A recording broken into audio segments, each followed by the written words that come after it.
ફેર ઈસુએ નજર કરીને ધનવાનને પોતપોતાનું દાન પીટીમાં નાખતા બાળ્યું.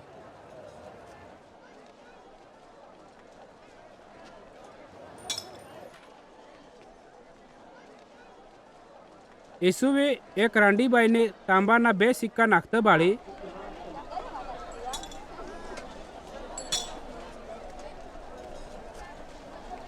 ત્યારે એને કીધું, હું તમને હાસું કહું હે કે એની ગરીબ રાંડીલજી બધા કરતાં વધીને નાખ્યું હે, કેમ કે એને બધાએ પોતાના ઘણા ધનમાં હું થોડુંક દાન નાખ્યું હે, પણ એની રાંડીલજી ગરીબ હોવા છતાં વયું બધું હાલ દીધું હે એના ખર્ચા હારું હતું.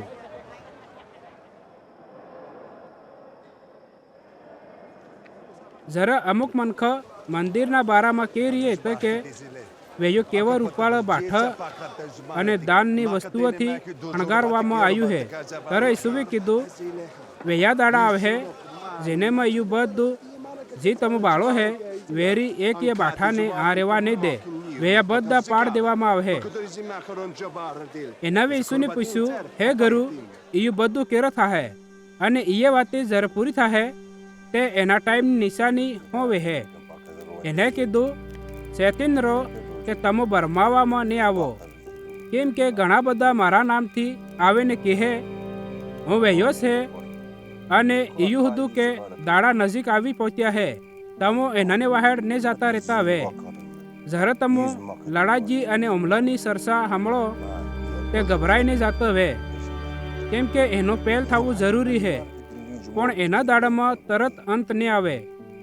ત્યારે ઈસુએ એને કીધું, એક જાતિ બીજી જાતિ પર હુમલો કરે અને એક દેશ બીજા દેશના વિરુદ્ધમાં લડાઈ કરે અને મોટા મોટા ભૂકંપો થાય, જગ્યા જગ્યા કાળ અને મોટી મોટી બીમારી આવે, આકાશથી જોરદાર વાતે અને ચમત્કારી નિશાની બળા હે, પણ એની બધી વાતોથી પહેલ વહે મારા નામને લીધે તમને હાહે અને સતાવ હે, સભામાં ઉભે અને જેલખાનામાં નાખાડ હે અને રાજા અને અધિકારીને સામે લઈ જાહે, પણ ઈયો તમને મારા બારામાં ગવાહી આલવાનો મોકો મળી જાહે. એટલે હારું પોતપોતાના મનમાં નક્કી કરે મેલો કે અમો પહેલ થકી જવાબ આલવાની ચિંતા નહીં કરજે, કેમ કે હું તમને એવો બોલ અને બુદ્ધિ આલી કે તમારા બધા વિરોધી સામનો કે ખંડન નહીં કરી શકે. તમારા આઈ બા અને ભાઈ અને કુટુંબ અને દોસ્તદાર હોદ્દા તમને હવાડ હે, આ તક કે તમામના કેનેકને મરાવદડ હે, કેમ કે તમો મારા સેલા હે. એટલે હારું બધા મનખ તમારી પર વેર કરે, પણ તમારા માથાના એક વાળનું હુદું નુકસાન નહીં થાય. પોતાના ધારણથી તમે તમારા જીવને બચાવી રાખો. જ્યારે તમે યરુશલેમ શહેરને સેનાથી ઘેરાયેલું બાળહો તે જાણી લેજો કે એનો નાશ થવાનો ટાઈમ નજીક છે.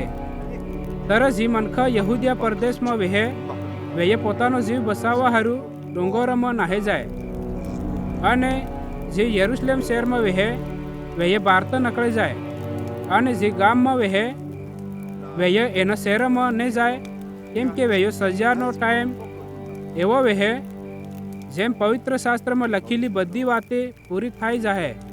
એના દાડામાં 2 જેવી બગેરા હારું અને જે નાના સોરોને દવાડકી વહે અહીંયા હારું ઘણો કાઠો ટાઈમ વહે, કેમ કે અહીંયા હારું નાહવું ઘણું કાઠું વહે, કેમ કે દેશમાં મોટું દુઃખ અને એના મનખામાં મોટો પ્રકોપ પડે.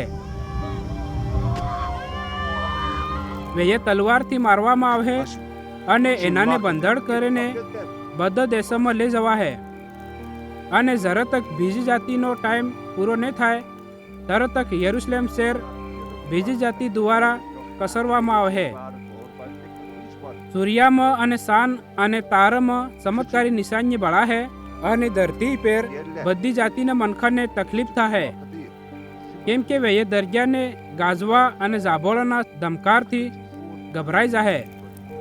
ચમકને લીધે અને દુનિયા પર આવવાવાળી ઘટનાની વાટ બાળતા બાળતા મનખાના જીવમાં જીવ નહીં રહે, કેમ કે આકાશની તાકાતે હલાવવામાં આવે તરવૈય મન માણસના બેટાને સામર્થ અને મોટી મહિમાને હાથે વાદળામાં આવતો બાળહે.